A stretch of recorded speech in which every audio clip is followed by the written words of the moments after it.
Quería empezar con un poema de Nicanor Parra, que se llama Coplas del Vino. Y dice así: nervioso pero sin duelo, a toda la concurrencia, por la mala voz suplico perdón y condescendencia. Perdón por la mala voz. Felizmente no tengo cara de ataúd, sino todo lo contrario, porque hoy nos reúne una celebración de la poesía, que empezó hace exactamente un mes con la participación de excelentes poetas, Carlos Jiménez de España, Salvatore Poeta de Estados Unidos, Joseph Robertson y Roger Santibáñez. Hoy día continuamos con la presencia de 4 magníficos poetas, compañeros y excelentes amigos nuestros, todos por coincidencia de Chile y de diferentes generaciones. Nos acompañan hoy el poeta Rodolfo Figueroa, Cristian Formoso, David Miralles y Carlos Trujillo. Vamos a comenzar el recital con la participación de Rodolfo Figueroa, quien además hace un debut público hoy leyendo poesía. Rodolfo nació en Santiago de Chile el año de 1969. La muerte de su padre y la muerte de su patria lo ensimismaron. Lo dejaron arrinconarse sin otra manta que la poesía de Huidobro y Neruda, los versos sueltos de Cardenal y Dalton, la ilusión lejana de Brecht, la conquista serena de Machado, el camaleón fulgurante de Hernández. Estudió castellano en la sede Maulina de la Universidad de Chile, actualmente Universidad de Talca. Rodolfo tiene 3 hijas, sus mejores obras, según él, por supuesto, ¿verdad? La Javiera, la Valentina y la Daniela, la mejor poesía que ha escrito. Lo dejo con Rodolfo, quien además hoy debuta, las mayores de las suertes.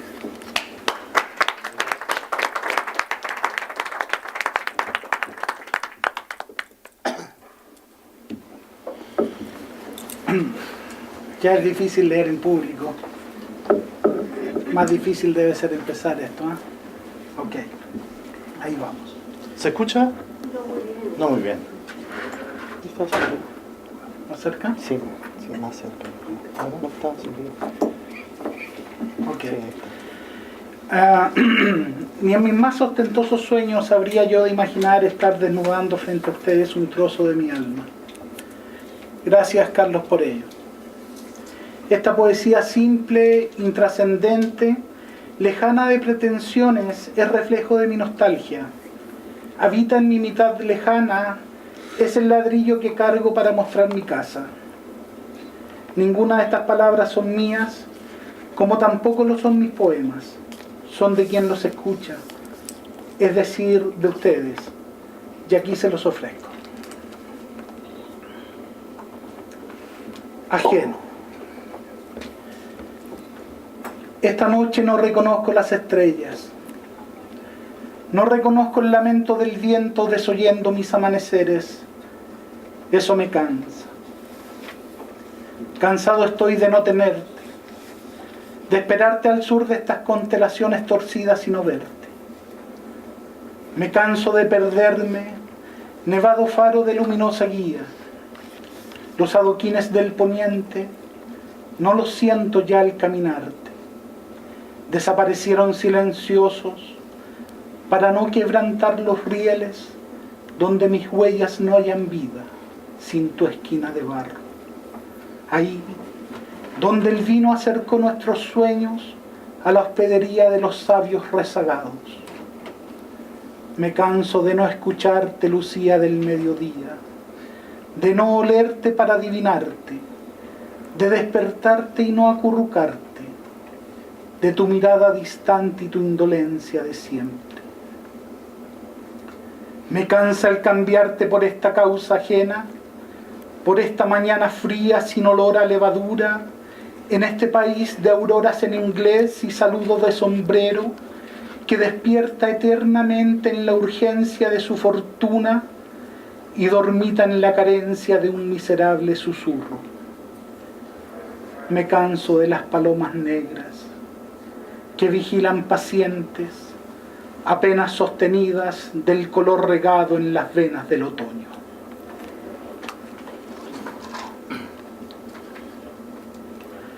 Canto Blackbird. Canto Blackbird, y los grises pájaros de las siestas acompañan mi entonación. Así soy llevado, queriendo, cambiando mis monedas por resabios de falsas ilusiones. Mis puntos cardinales me mantienen creyente, pero algún día partirán y guiarán nuevas estrellas en la noche de los astros que no guían a nadie. Mi amada sucumbirá al deseo de ser alguien, desvestirá su cuerpo de aura otoñal y modelará deseados aprontes primavera-verano. Aquel pastor que de cuando en vez dejaba de ladrar y rasguñar las maderas del patio de desperdicios, desperdiciará sus aullidos a la menguante y los fugaces destellos reemplazarán mis lágrimas de viajero solitario.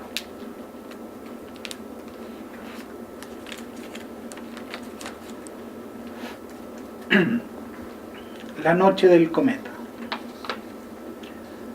Hay algo en la distancia que aparece lejano. Miguel Arteche. Tal vez la estela de un cometa mentiroso iluminando la noche de tu primera explosión. Así viniste, entre halos de luz y fuego, incandescentes juegos que dejaron en tus ojos brillo eterno de derrames estelares. Dejaron en tu rostro una sonrisa labrada de lejanas constelaciones. Dejaron en tu alma lágrimas del universo. En mágico suspiro, la luz entró al torrente de tus sentidos. Percibiste el incierto color de las miradas en el débil esfuerzo de tus ojos. Todos caminaban de espalda cuando nos reconocimos. Me acerqué ya sin miedo, contando los espacios en blanco entre cada mancha negra del tablero de la miseria. En el antiguo dintel, digno bajo el rayo del sol, nos tocamos, nos encontramos.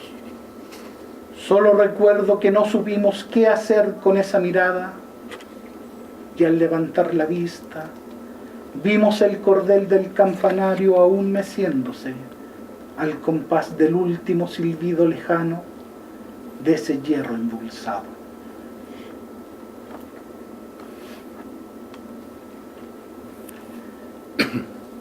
Esta sangre mía. Hoy me he propuesto recuperar la sangre mía que amo. La perdí hurgándote en los antiguos almacenes, en las casas con braseros de pena, en tu almohada, en mi templo de San Diego y la Alameda, uniendo mis manos rotas, mis ojos opuestos, en la esquina de mi ira no estoy seguro cuándo. La sangre mía, vaya si era sangre, intensamente fría, ardientemente viva. Tantas veces la he perdido, incierta seguirá su camino. La pierdo cuando vuelvo a las calles que atraparon tu silueta 20 años. Cuando me duermo insolente en el pasto de los niños, la pierdo al morderme los labios, los dedos, las uñas. La pierdo para que vuelva, para que me llene, para embellecerme de su vigoroso rojo, color de pájaro raro, esa sangre lejana de la que ya perdimos su rastro. Fuego que se nutre de dormida arena en la interminable orilla de mi tierra, donde su lenguaje es coloquio diario, vino ritual en la puesta de sus venas. Esa sangre mía ya no sé qué tan viva, ya no sé qué tan viva. Apagaré algún día su metálico timbre, la dejaré correr lejana en el claro de mis lunas. Instantes que a mi sangre no la siento, la he cambiado por el silencio. No escucho su llamado lejano, incomprensible de su peso. Ella pasa frente a mí y me guía, vital en su torrente que rechazo como si pudiera desterrar mi canto. Acudo a mi voz acuaria para recuperarla. en el dolor de los que la perdieron, en el niño sin tiempo de su fuente, en mi lejana cumbre, en mi agosto verde, en los míos sin rostro, en el polvo de más al norte, en la llave sin uso, en el laberinto inconcluso. ¿Qué te trae a mí? ¿Qué te deja? ¿Qué me une a ti? ¿Qué me mezcla la larga gota, la lágrima roja? Que solo azul sería el cielo sin ti, solitaria eterna, tiñendo las mañanas de mis días, surcando terraria mi destierro. Esta vez ella anidará el sinfín de las olas rompiendo el viento. Entenderá cada rasguño como su costra tan necesario. No hay cómo sanarte. Vienes desde siempre herida, sangre que te perdiste en la tragedia, que te enganchaste en la miseria. Hoy vienes a posarte en mis letras como polvo de los tiempos. Vienes y te conviertes nuevamente nueva. Sangre que eres sangre de mi sangre, y serás sangre de quien lea estos versos vivientes. Esta sangre mía, a veces tan lejana, tan fría, a veces tan caliente. Gracias.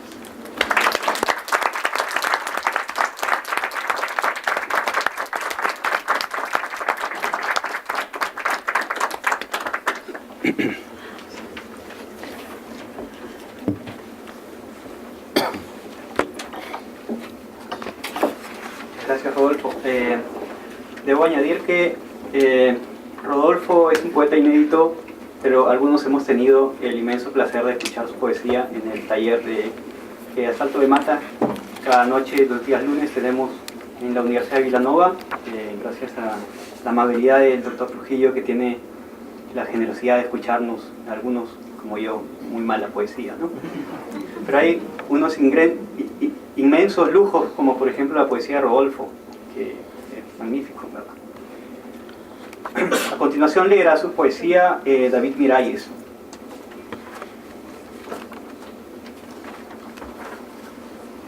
David nació en Valdivia, Chile,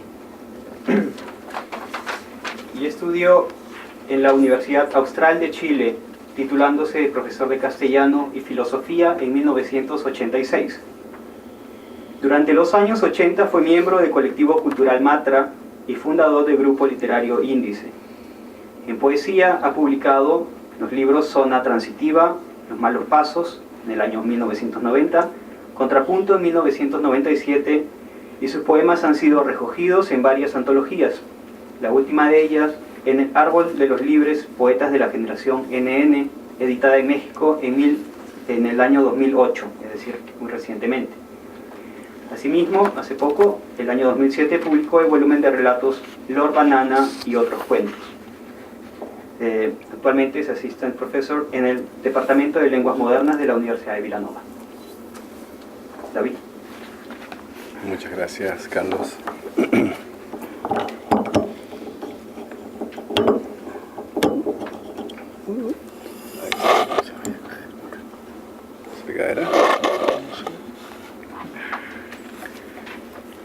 Muy buenas noches a todos y muchas gracias por su presencia acá. ¿Se escucha bien? ¿Sí? Muy bien. Vamos entonces a... Oh, sí, acá hay asientos todavía para los que están atrás. ¿Quién implica que irse se va? Pero hay asientos. Pueden pasar acá, ¿no? No hay ningún problema. Los poetas no muerden, de día. De día, solamente de noche. Muy bien. Quiero leer un par de poemas de un libro que publiqué en el año 1990, ¿no? Un libro que se llama Los Malos Pasos, ¿no? Es un libro ya bastante viejo, ¿no? Bastante antiguo. Así que voy a leer dos poemas y luego voy a leer cosas un poco más recientes, ¿no? El primer poema que quiero leer se llama El árbol sin nombre. Hace mucho tiempo, tú y yo adorábamos el sol, hasta que en el fondo del patio creció un oscuro árbol que ni tú ni yo reconocimos. Y pasó el tiempo, la época en que éramos felices. Vino el día en que olvidamos nuestros nombres y la niebla disolvió nuestra costumbre de mirarnos. Mas de pronto una tarde te vi en el fondo del patio, bajo la sombra del árbol sin nombre, en brazos de un desconocido que hundía sus manos en la oscuridad de tus cabellos. Entonces corrí hacia ti y te llamé, pero tú escondiste la cara entre las sombras y reclinaste tu cabeza dulcemente en mi desdicha. El segundo poema que quiero leer es el último poema del libro. Y contradictoriamente se llama En un oscuro principio. En un oscuro principio, el verbo tal vez se retorcía. Amenazaban con castrarlo con las primeras luces del alba. Pero el verbo consiguió reproducirse. Tomó las caras incomprensibles de un remoto futuro. Renovó sus fuerzas, estrellándose cada tanto consigo mismo, negando a cada paso su pasado, extrañándose de sí mismo, repartiéndose en miles de pedazos enemigos entre sí, escapando de su muerte con pequeños sorbos de veneno, abrazando finalmente los repugnantes íconos de otro Dios. Quizá fue lo que pasó, quizá fue de otra manera, pero el verbo me sopla estas palabras. No tiene importancia. Bueno, hasta aquí voy a dejar la lectura de este librito. Y voy a leer cosas que me gustan un poco más a mí, personalmente. No sé si les parecerá lo mismo a ustedes. Vamos a ver. Un tren en el fondo del patio. El tren en el fondo del patio aguarda a que esté listo. Su respiración cesante inunda de vapor los rododendros y los rosales de la abuela. Es medianoche. La luna gira dulcemente sobre los tejados del pueblo y el tren me aguarda impaciente. Pero yo no estoy listo. No me decido a abandonar a mamá. Tomar el expreso de medianoche que se dirige a toda prisa hacia el futuro, hacia la primavera de 1973. El conductor se asoma por la ventanilla y me llama. Mi madre reza a la Virgen María. Mi hermana duerme en su cuna de mimbre. Y camino entonces hacia el fondo del patio, desapareciendo entre los rododendros y los rosales, entre el vapor de la locomotora. Y pongo un pie en el estribo. El silbato suena en medio de la noche y mi casa se vuelve pequeña. Y las mortecinas lámparas del pueblo se alejan una a una. Un perro noctámbulo cruzando la última calle de grava. Y entonces el dolor, abriéndose en mí como una flor oscura, me sorprende aferrado a las piedras de la prisión.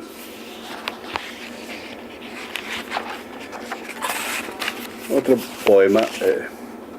Los poemas que estoy leyendo en realidad pertenecen a libros, pero libros que no han sido editados todavía, ¿no?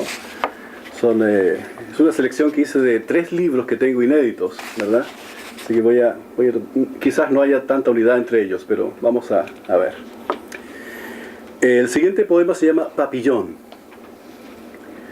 En el sueño se mira en el espejo, observa su imagen invertida, constata las señas de un rostro tan cercano a la niñez y tan maldito. El maquillaje corrido, los ojos extraviados, el rouge acentuando los labios de loba, mientras se sonríe sin saber que sueña. Ignorando todo de sí misma, en aquel precario oasis del baño de mujeres, huele a perfumes dulzones, a orines, a sangre menstrual, haciendo una pausa en el fárrago de la farsa. Ya en el pasado se mira en el espejo, su imagen invertida, distante, el sueño que fue ese momento frágil, abandonada allí ante el vidrio que siempre ha mentido, porque está en su naturaleza reflejar inversamente el ego de los corazones solitarios. En el sueño se abandona ante sí misma, abre la puerta y un océano de risas y fragmentos de palabras la engulle, la fagocita y la deposita casi con dulzura en el frío marmóreo de la realidad.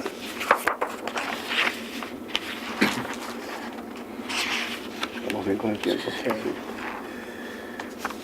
Bueno. Ya. Voy a leer el siguiente poema que se llama La sombra de mi cuerpo. Estuve allí, fui testigo de su forma de mentir. Supe desde ese primer momento que su rostro no era tan importante como el significado de su rostro, aquello que se dijo de su rostro. Hermoso, noble, luminoso. Yo no participé del juego. Yo estaba oculto en el cuarto del fondo, en mi rincón, así que yo sabía que su belleza era un acuerdo, un producto del miedo y la desesperación. Por eso dibujé su verdadera cara en el muro. Afuera llovía y había pájaros en la tormenta, y yo deseaba ser un pájaro.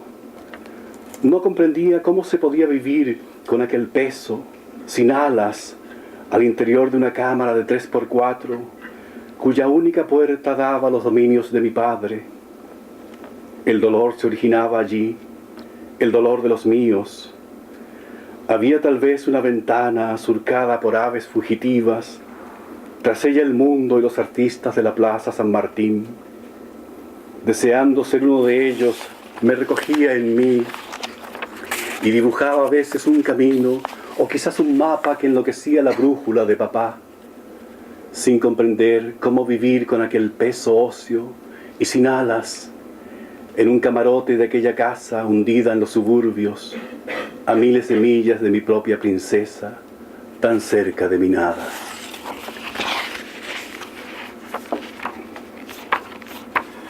Vamos a ver si...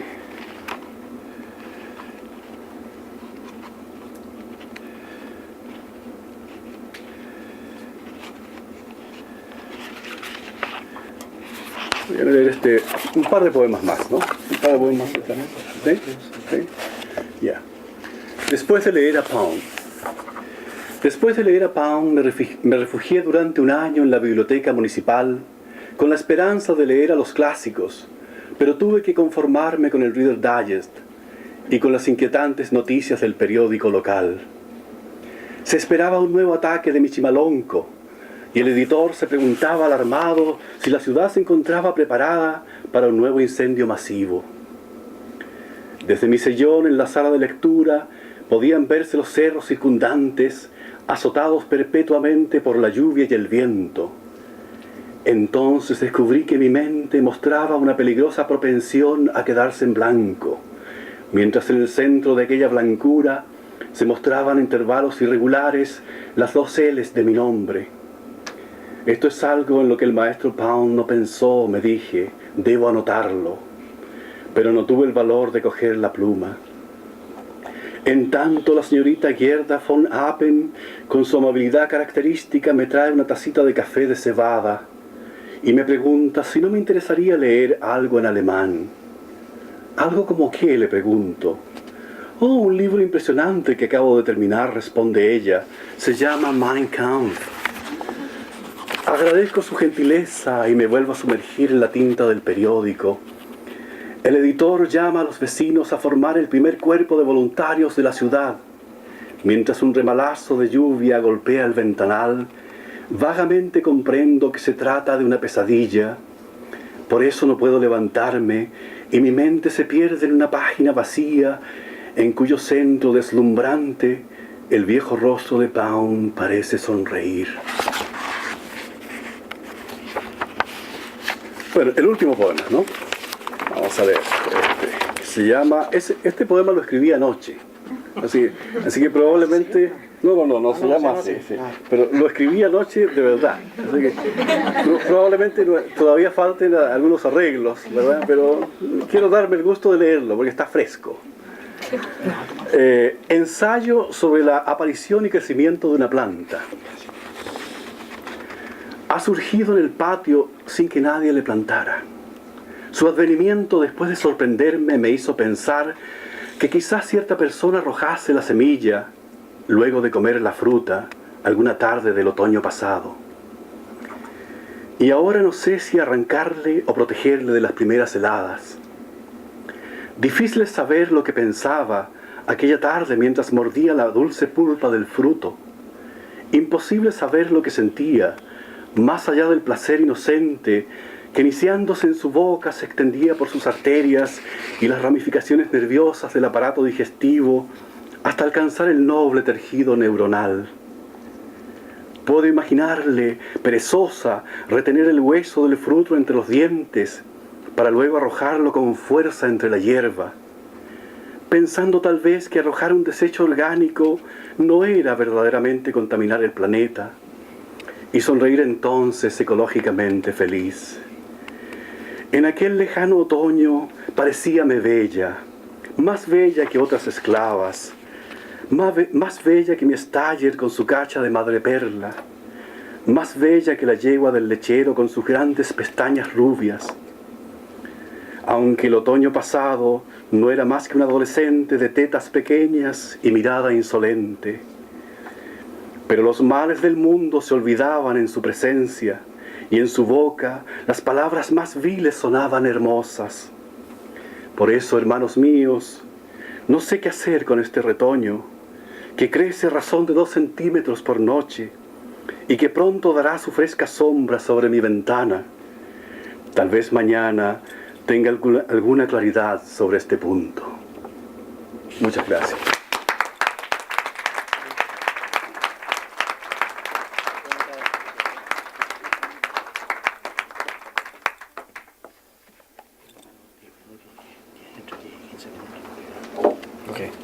Muchas gracias, David. Magnífico. Gracias. Bueno, debo decir, como lo mencioné al leer la reseña biográfica de David, que él también ha escrito cuentos y felizmente lo estamos ganando para nuestro bando. Y ha sido el último libro que publicó y por lo menos yo espero que siga por ahí también, aunque la poesía es magnífica y los cuentos finalmente son la realización de la poesía, ¿no? Un gran cuento es también poético. A continuación leerán su poesía Cristian Formoso. Cristian nació en Punta Arenas, en Chile, el año de 1971, autor entre otros poemarios de Estaciones cercanas al sueño, Los coros desterrados, el año 2003, Puerto de hambre, publicado en Chile, asimismo el año 2005, y El cementerio más hermoso de Chile, publicado el año pasado, el año 2008, en la editorial Cuarto Propio. Poemas suyos han aparecido en diversas antologías de poesía chilena y actualmente es alumno del programa graduado en estudios hispánicos en la Universidad de Villanova. Cristian. Gracias, Carlos.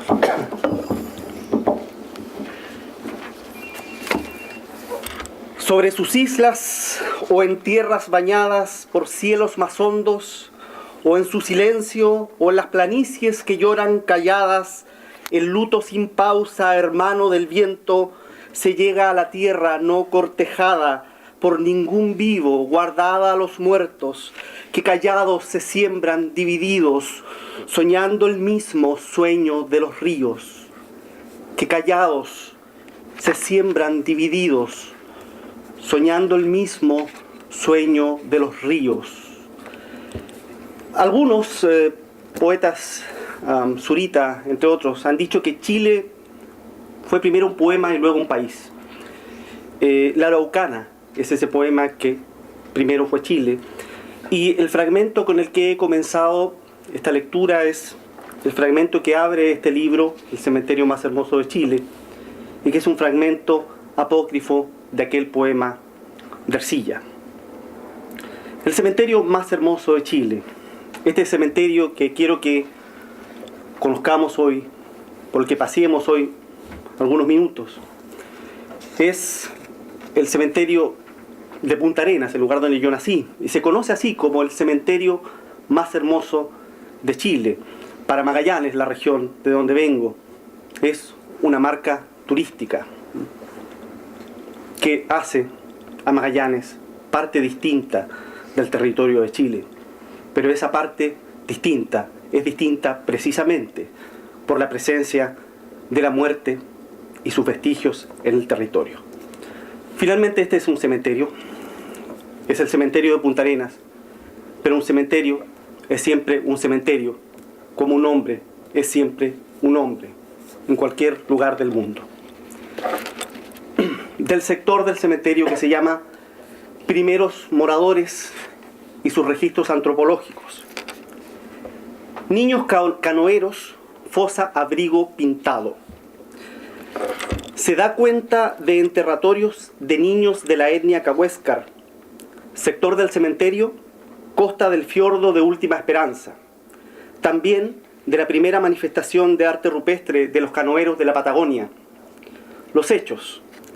En 1989, pobladores de Última Esperanza informaron de una cueva en que encontraron un conjunto de cosas de indios. La cueva es en realidad un simple alero rocoso en la costa norte de la península Antonio Varas. En el fondo del alero hay pinturas rojas hasta una altura de 2 metros. Sobre los escombros situados delante aparecieron los huesos de 2 niños arrojados por los que descubrieron la cueva. Es posible que una buena cantidad de huesos hayan sido arrojados hacia la abrupta pendiente delante del abrigo y que muchos de esos huesos aún se encuentren dispersos entre las rocas. Sector Fosas Comunes, Fosa Pisagua, hallada por denuncia delito de inhumación, hallados cuerpos, 7 detenidos desaparecidos, 2 ejecutados, 2 o 3 personas sin nombre. Fosa Calama, fosa clandestina, partes de restos y número indeterminado de personas. Existe certeza que allí se escondió a 26 asesinados, inhumados y exhumados con posterioridad. Identificados 1, pendiente el resto. Fosa Constitución, resto de al menos 8 personas. Se estableció existencia de inhumación anterior. Osamentas sin identificación. Osamentas de 2 mujeres y 3 hombres. Causa de muerte indeterminada. Enviadas de regreso al juzgado del crimen de Constitución. Acompañaban los restos una vaina de proyectil, una moneda de 1 peso. En 1584, Sarmiento funda, Pedro Sarmiento de Gamboa, un navegante español, funda la ciudad del rey Don Felipe, que luego sería conocida con el nombre de Puerto de Hambre. Sarmiento, luego que la funda, va a buscar ayuda a España. Sin embargo, es apresado primero por ingleses y luego por franceses. Y nunca más vuelve a Magallanes. El barco en el que él se fue se llamaba Nuestra Señora de la Esperanza. Y los 300 colonos que quedaron a orillas del estrecho de Magallanes quedaron esperando ese barco que se llamaba Nuestra Señora de la Esperanza. En Puerto de Hambre aún esperan la llegada de Nuestra Señora de la Esperanza. Fragmento de Juan Manrique, soldado, natural de Medina de Río Seco. Así, de cuando en cuando, voy donde llaman mi alma compartida y me dibujo una palabra en la mejilla, en mi cadáver donde brota el manantial de la verdad, porque quiero ser herido por mi forma desmembrada, por mi seca victoria sobre el tiempo de los dioses. Yo quiero recordar la medida de mi estrella, tendido sobre el duro despertar de mi ceniza, de pie, llorando sobre el aire endurecido, en la ausente, en la cansada presencia de lo eterno, callando la sentencia que se lleva a la raíz al imperio de la noche. Yo desciendo a los rastros más oscuros, a mi huella ante el pie del adversario, ante el tiempo soñoliento y enfundado en la rueda de los cielos ateridos. Yo bebo de mi copa polvareda y maldigo cada tarde de esta tierra, y me recreo en las olas transitorias y el tranquilo destronar de funerales. En mi vestido hay un recuerdo transformado, un hijo de la nieve, callado por venganza, blandiendo un arcabuz como una estrella. Juan Martín, soldado, natural de Estepa. Estos navíos me han devorado la lengua con su disparo rojo en la cabeza de los mares, en las banderas que cizaron mis nombres y las ahogaron sin piedad entre sus barcos, con una vela quebrada en un oasis marino, con oraciones mortuorias y legiones mortuorias, con la ciencia de la estrella perdida que yo amaba. Yo era una rama entre los ríos de mi patria y me vestía con el agua de sus rastros, con el follaje de la brisa perfumada, con la humedad de un cielo de raíces, y pasaba entre otros con orgullo, con pabellones de hermosas rendidas en la noche y una mirada de fuego entre los labios, porque se hacía más grande en mí la sangre, más fuerte en cada copa de la aurora, más dura en la montaña de mis ojos, con tranco de guerrero y residencia, más no pedía oír y no escuchaba. Entonces vine a dar con los navíos, por dar un pie enredado en la marea, por dar con otras bocas en los mares y en islas donde el sol se hace mujer. Yo sería capitán en la derrota, pero un señuelo seco me llamaba, haciendo a mi medida la fosa de la tierra, haciendo un reguero de cenizas y de lágrimas. Yo caminé entre jarcias mucho antes de ver el fondo de los mares, y levanté el pendón de la batalla y de los besos, y una sustancia de roca corrió en mis venas al entrar en otra sangre. Yo imité los ríos perdiéndose en la mar. Tan cierta y natural fue mi cobija, que nada mortal me parecía, hasta que vine a dar con los navíos. Así me despojaron de mi lengua, la llevaron peces río arriba, en la geografía blanca de su especie, hasta dar con la boca de la muerte, por donde ahora hablo. Un niño en puerto de hambre pide encontrar la esperanza.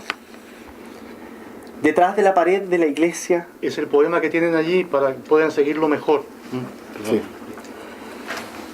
Detrás de la pared de la iglesia yo pinté ese barco que yo pido para Navidad. Yo pido 100 barcos, entrando en el puerto antes que yo sea grande quiero.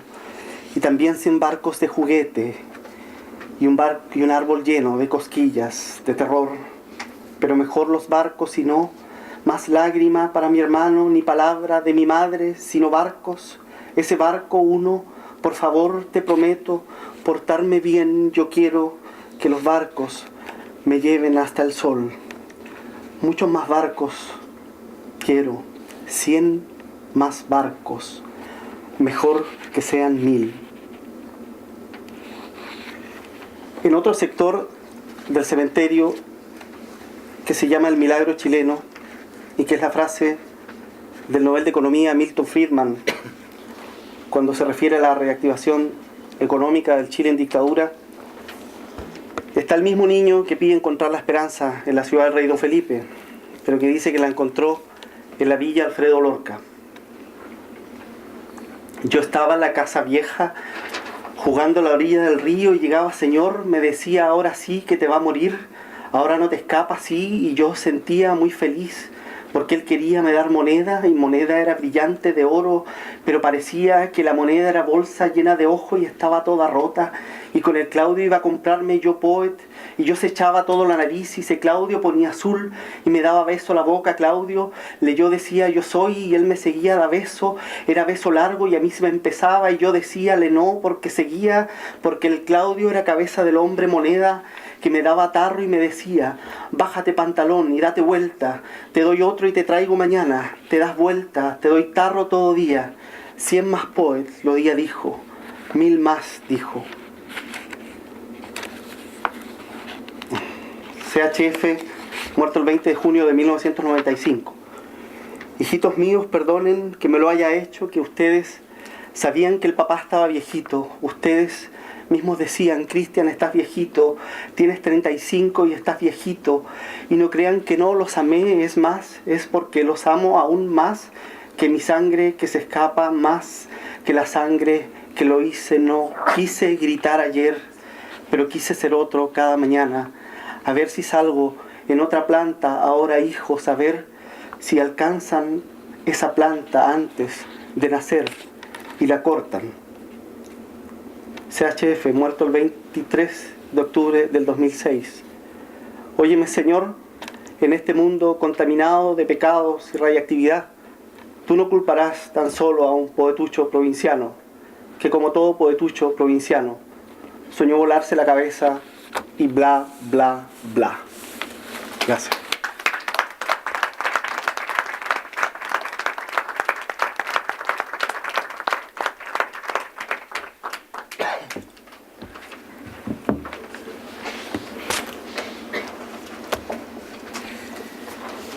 Muchas gracias, Cristian. Ese libro, el último que publicó el año pasado, se llama El cementerio más hermoso de Chile, y es en verdad un libro magnífico que he tenido el placer de leer. Carlos Trujillo, es un lujo tenerlo hoy con nosotros, fundador y director del taller literario Aumen, que generó un gran movimiento poético y artístico en el sur de Chile. Ha publicado más de una decena de libros, entre los que se cuenta Escritos sobre un balancín, Los territorios, La hoja de papel, Palabras y Nada queda atrás. En mayo próximo aparecerá en Costa Rica una antología suya titulada Textos sobre texto, coedición en Casa de Poesía y la Universidad de Costa Rica. Sus poemas han sido publicados en varias antologías, entre las más recientes, Antología Poética, Premio Pablo Neruda, 1987-2005. Poesía chilena desclasificada, 1973-1980. Poesía chilena en el siglo XX y El árbol de los libres, poetas de la generación NN. Ganador del Premio Pablo Neruda en 1991, actualmente es director del programa de posgrado en estudios hispánicos de la Universidad de Milán. Carlos. Gracias, Carlos. Bueno, después de escuchar a mis buenos amigos Rodolfo, David y Cristian, es una tremenda responsabilidad sumarme a este grupo y defender de alguna manera el prestigio ganado en un siglo por la poesía de nuestro país. Como poeta viejo y mañoso traje un libro grande solamente para impresionar al público, porque lo que voy a leer es todo inédito. No voy a leer nada publicado. Y puede que haya algo por allí por internet o en revistas o antologías, pero nada publicado en libro mío.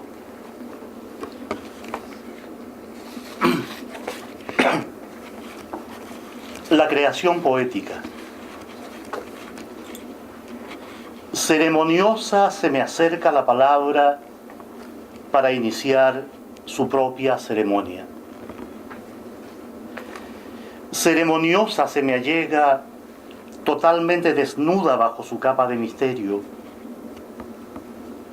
Ceremoniosa me empuja, suavemente me agrede, como en un juego entre viejos amigos. No hay juego en esto. Ceremoniosamente cumplo la tarea que creo que cumplo. No sé si soy el oficiante o el oficio. Voy a leer el poema que está allí, que se titula La palabra y su perro. Y está dedicado a dos queridos amigos, a Roberto Castillo, que es profesor en Haverford College, y a su esposa Silvana Gambardella. Uno cuando se pone viejo empieza a dedicar cosas, antes no lo hacía nunca, es peso de los años tal vez, ¿sabes? Quiere dejar recuerdos, herencias. Y como mis amigos Roberto y Silvana son muy amigos de la palabra y muy hermanos de los animales, este poema les caía perfecto. La palabra y su perro. ¿Cómo van la palabra y su gato? ¿Cómo van sobre la hoja la palabra y su gato, ronroneando y mirándose a los ojos por los que entra el mundo y se renueva? ¿Cómo van el aire y el tiempo alisando sus pelajes? ¿Cómo van la palabra y su perro? La palabra que no es ciega va con su perro que olfatea la luz. No hay silencio ni duda que no se muestren por su olor. Solo hay que olfatear en el lugar preciso, dice el perro. Y la palabra callejera que todo lo sabe, asiente y se queda un rato en silencio, como si fuera un perro, moviendo la cola, por si acaso. Que vaya y vuelva la palabra y ría.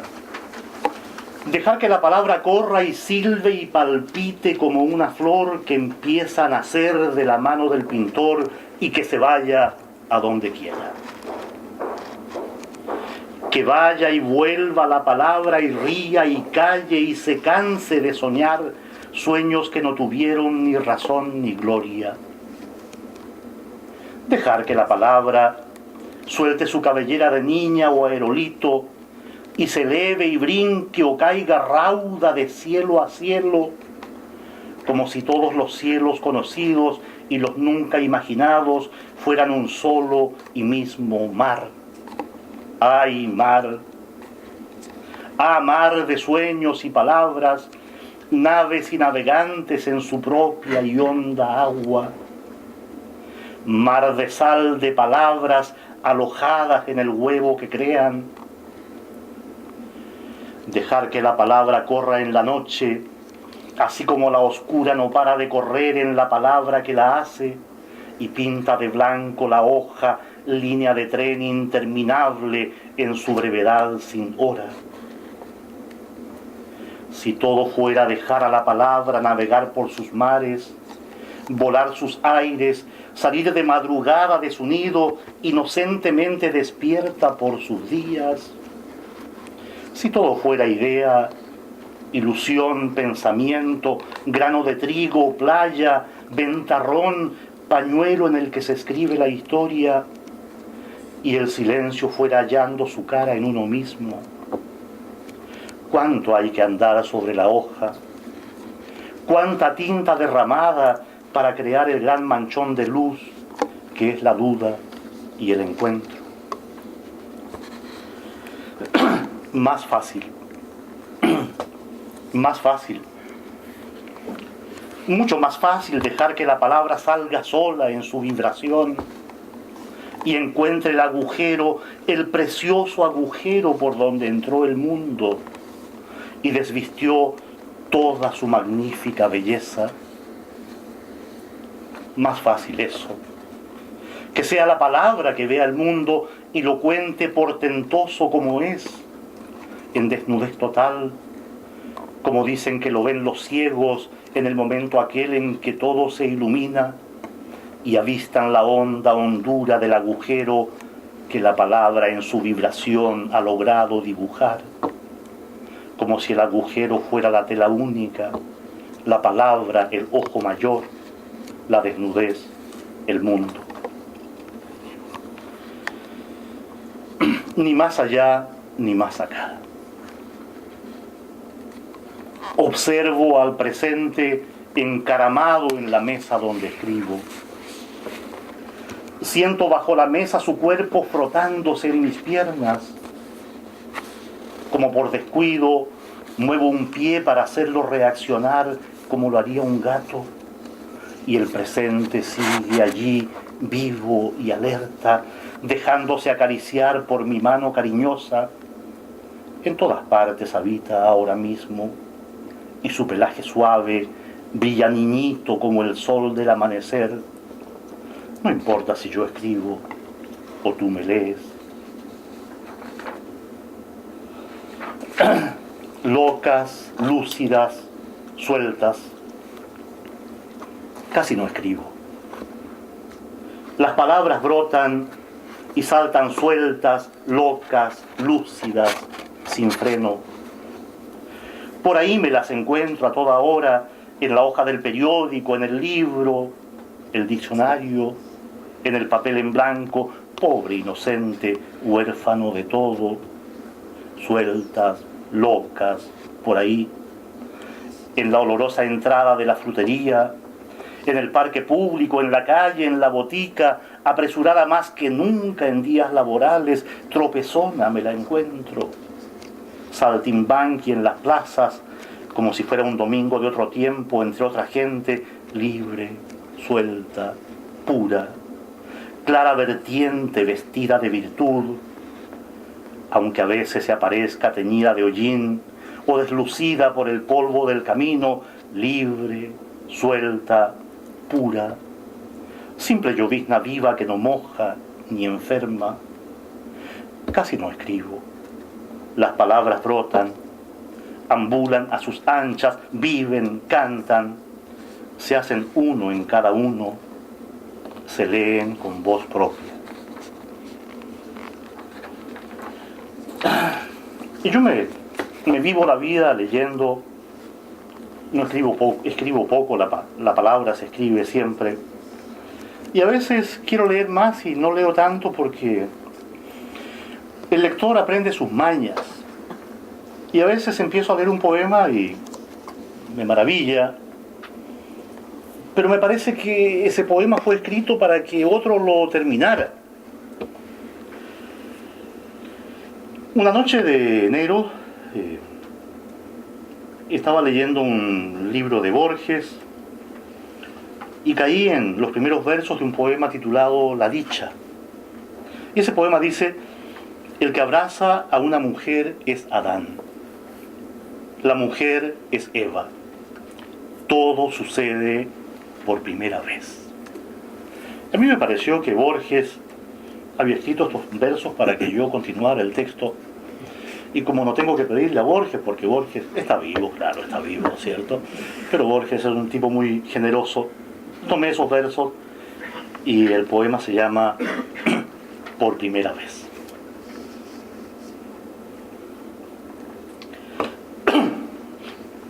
El que abraza a la mujer es Adán. Yo lo conocí en Castro, en la década del 60. Manejaba un camión de la municipalidad que resoplaba y tosía en la subida de Gabriela Mistral. Acarreaba herramientas, cada mañana recogía a los obreros y los dejaba en la plaza para sus tareas cotidianas. Regresaba a su casa a la hora del almuerzo. Su mujer lo esperaba con las ollas bailando de gusto. El cocido listo para llevarse a la mesa aromaba de arriba a abajo la casa de tejuelas. Creo que una hija suya fue compañera mía en el liceo. Creo que algún verano fue reina de belleza y se paseó hermosa con su corte por las calles del pueblo embanderado en el trono construido sobre el mismo camión municipal. Adán es el que abraza a la mujer. El camión no cuenta, ni la hija, ni el regreso a la hora de almuerzo, ni las salidas familiares los fines de semana, cuando el tiempo y el dinero lo permitieran. El tiempo abraza a la pareja. Adán y Eva se miran, reconociéndose en ese preciso minuto de la vida, como después de un largo, largo sueño. Son ella y él. No hay duda. Todo sucede por primera vez. Gracias a Borges.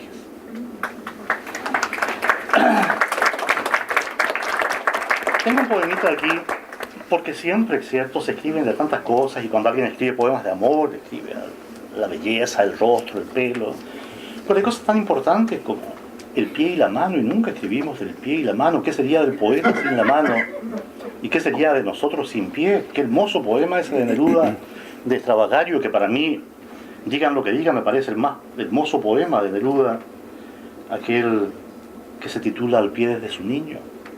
El pie del niño aún no sabe qué es pie y quiere ser mariposa o manzana. Con esos versos basta para que Neruda sea Neruda. Y yo me atreví con un poema a la mano.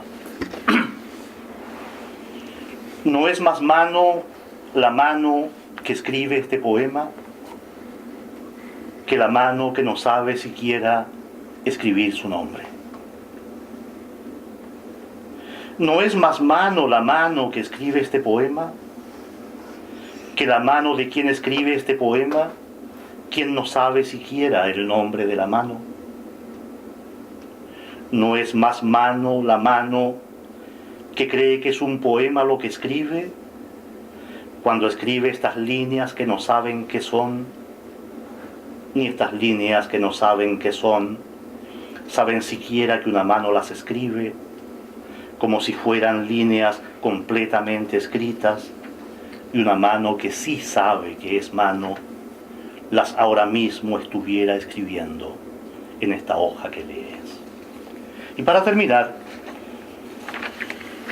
bueno, yo puse muchas cosas, pero no hay tiempo para tanta cosa. Vamos al poema final. Poema final Se titula Si nunca hubiésese escrito. Como ven, Trujillo no escribe, la palabra escribe y la palabra escribe de ella misma. En todos estos poemas la palabra se mira en el espejo, se critica, tropieza, se levanta, salta. Si nunca hubiésese escrito.